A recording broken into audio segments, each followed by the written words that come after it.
Eat Bulaga staff, sinusulit ang kanilang 10 araw na pahinga para makapag-bonding at ma-enjoy ang summer season. Dahil nga sa obserbasyon ngayon ng Holy Week, hinto muna sa trabaho ang masisipag na staff ng Eat Bulaga.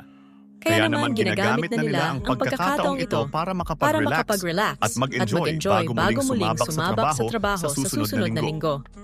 Pinili nilang ilaan ang oras ng kanilang summer vacation sa magandang isla ng Nasugbu, Batangas.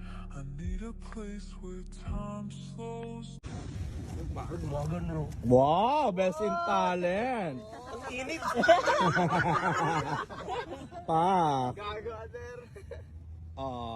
Bonpay. Kaway-kaway naman kayo. Yay! Para meron tayong pang-po. Wala dito sa Nasugbu, Batangas! Eat Bulaga yan! Salamat po! Salamat, maraming salamat po. I love you all.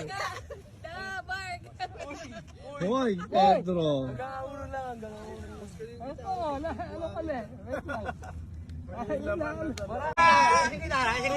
Ng dati!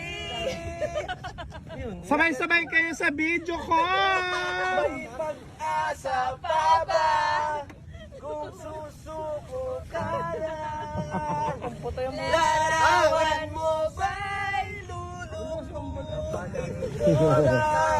Sa iyong ngiti masabi